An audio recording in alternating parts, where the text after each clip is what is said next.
son Andrew and Edward. Elizabeth's reign, which began in 1952, lasted for 70 years.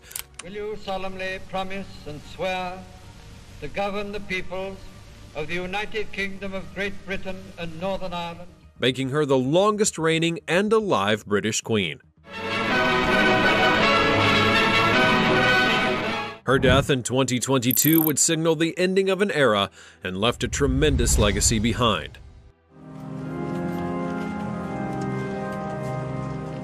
The royal family has always sparked public interest because of its drama, intrigue, speculation, and tragedy. Upon the death of Queen Elizabeth, her son King Charles III took the throne, and his rise to power has been marked by several firsts.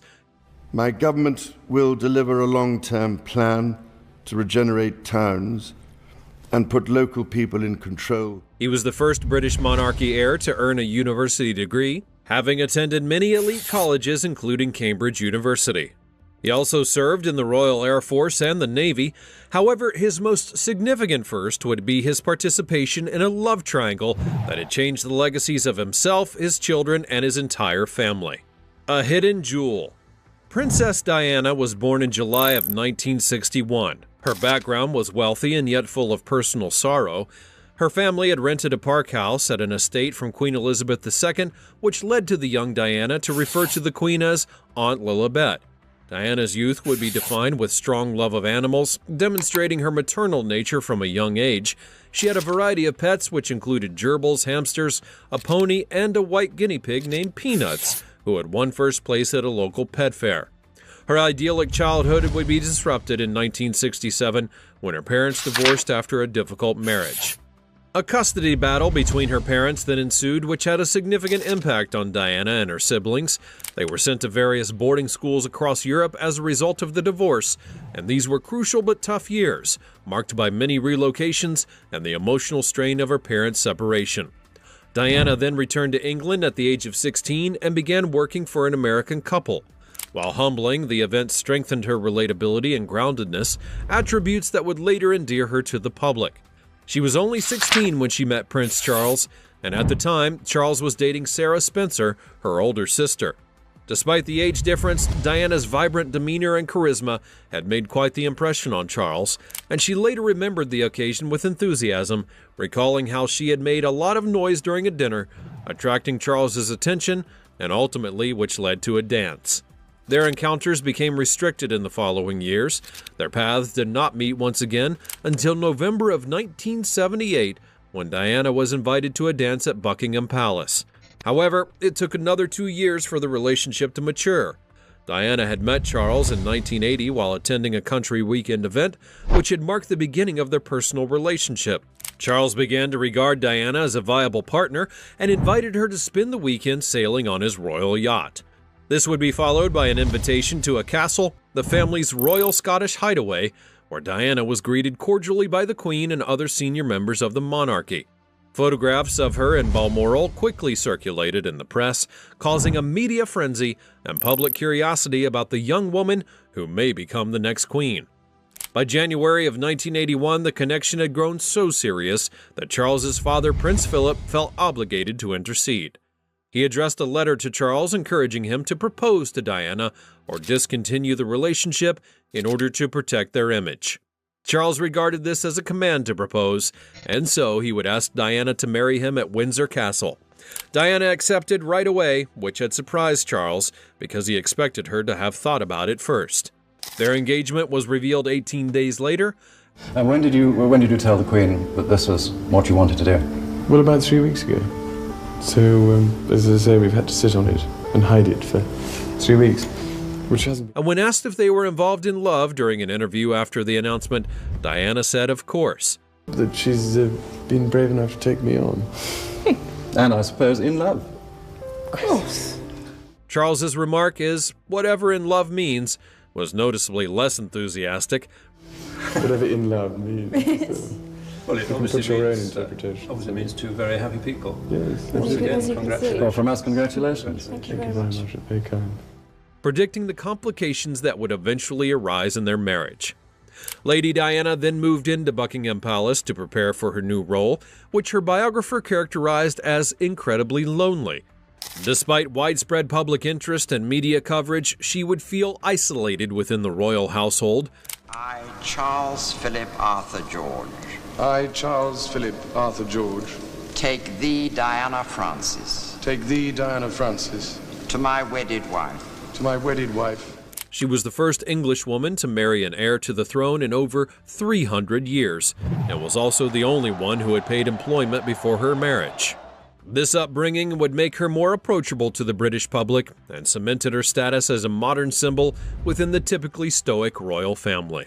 The People's Princess. Diana was 20 years old when she married Prince Charles, and she became Princess of Wales. Take thee, Charles Philip Arthur George. Take thee, Philip Charles Arthur George. To my wedded husband. To my wedded husband. Their wedding, held at St. Paul's Cathedral, was a grand event witnessed by an estimated 800 million people worldwide, with over 600,000 people lining the streets of London. And despite the fairy tale atmosphere, it did not come without strange events. Diana had mistakenly switched the sequence of Charles's names at the altar and deleted the word obey from her conventional vows, eliciting some criticism, but also respect for its modernity. Her genuineness and fresh take on the monarchy were immediately apparent, and her real warmth and relatability struck a chord with the public, providing a welcome contrast to the more formal and guarded image that was normally associated with the British monarchy. Behind the surface of this ostensibly happy occasion, there were underlying issues. Diana discovered a bracelet that Charles had planned to give to his former mistress Camilla the night before the wedding. The bracelet, etched with the letters G and F for Girl Friday, Camilla's nickname, was a bitter reminder of Charles' continued feelings for her. This realization was made worse by Diana's already existing fears and added to her sense of isolation. Charles' connection with Camilla, who was married to Andrew Parker Bowles at the time, was a significant and sad period in Diana's life. It was believed that Charles had cried over Camilla, indicating the emotional upheaval that he and Diana were going through. Diana had suffered from bulimia, which was compounded by the stress and mental strain of her marriage, as well as the discovery of her husband's infidelity. Despite her personal struggles, she immediately captivated the hearts of the public. During their first public engagement as a married couple with a visit to Wales, the crowd's overwhelming shout of "We want Diana" had demonstrated her immense popularity. The event, termed Diana Mania, had demonstrated how the public's admiration for the princess frequently overshadowed their interest in Charles. Her empathy and willingness to connect with individuals from all walks of life had made her distinguished, and in the 1980s, she rose to prominence as an advocate for AIDS patients, a taboo subject at the time. Her willingness to shake hands and establish physical contact with patients, a first for British monarchy, addressed widely held preconceptions and anxieties about the disease. Diana then went on talking about how contact with people that had HIV did not make them dangerous to be around, and that you could actually give them a handshake and a hug. She would also further comment that you could share spaces with them, and even items and toys without the fear of danger. This was just one display of her ability to bridge the gaps while promoting compassion and understanding, and her progressive views and hands-on approach to charitable work would frequently clash with the royal family's conventional beliefs. According to some reports, the Queen had advised Diana to focus on a more pleasant subject matter rather than AIDS. Her refusal to compromise her moral views widened the gap between her and the family, emphasizing her determination to use her position for what she believed was right.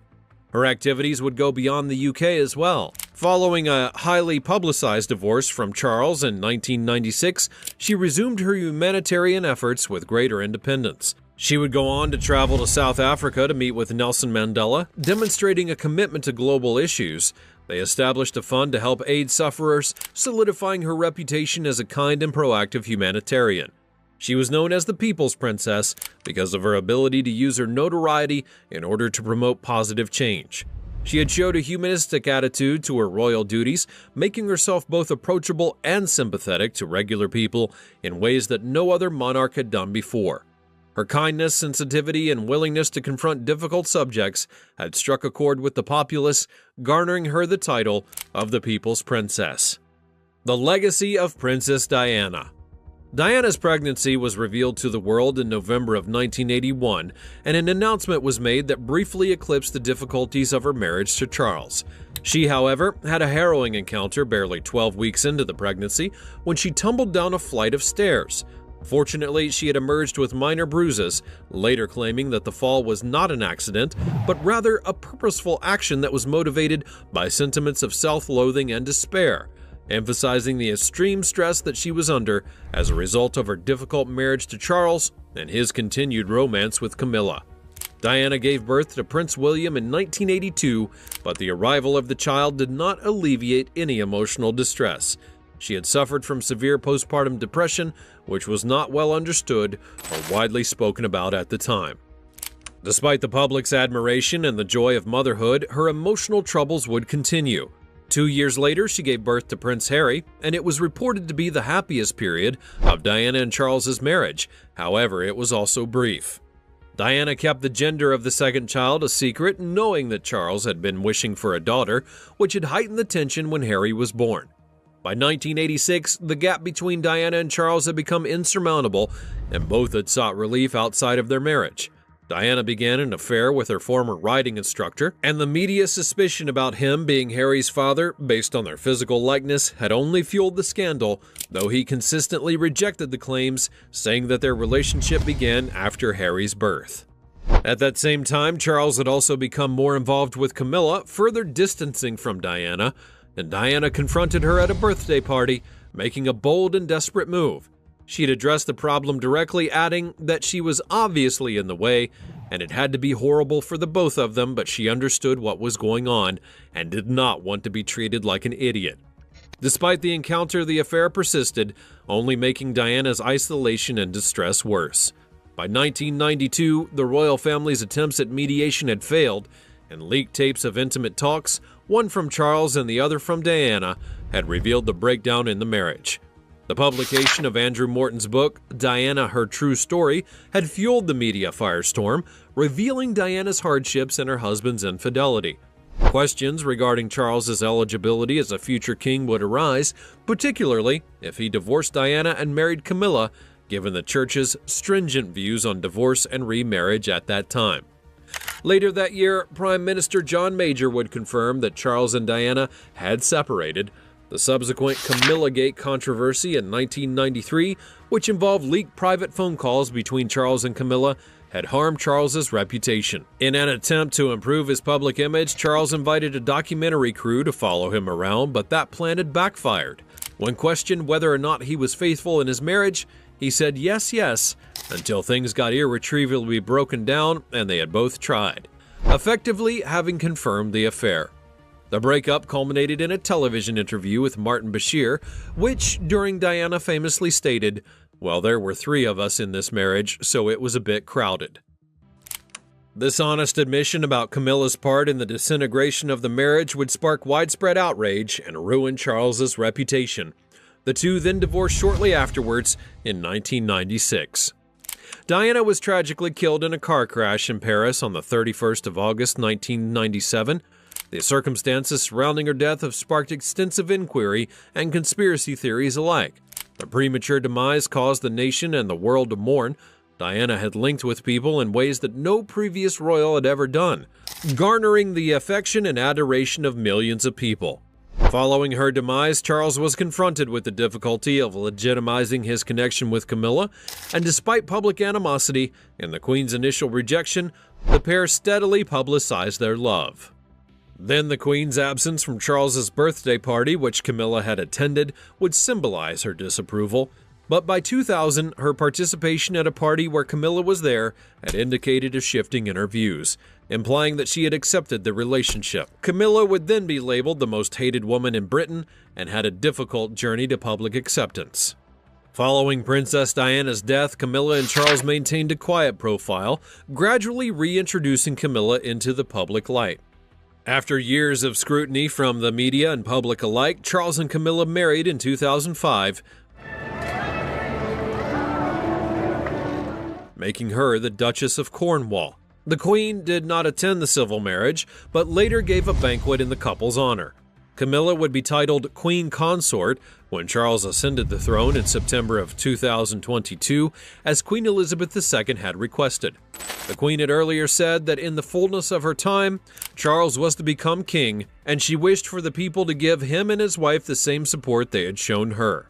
This would mark the end of Camilla's long journey from public disdain to acceptance within the royal family and the wider public beyond. The Hidden Sister. Laura Parker Bowles is Prince William and Harry's half-sister, but their relationship is complicated by their parents' stormy relationships. Their childhood story is heavily affected by the love triangle, which included Charles, Diana, and Camilla, and this acrimonious dynamic had a huge impact on the children's interactions, endangering their potential closeness. William and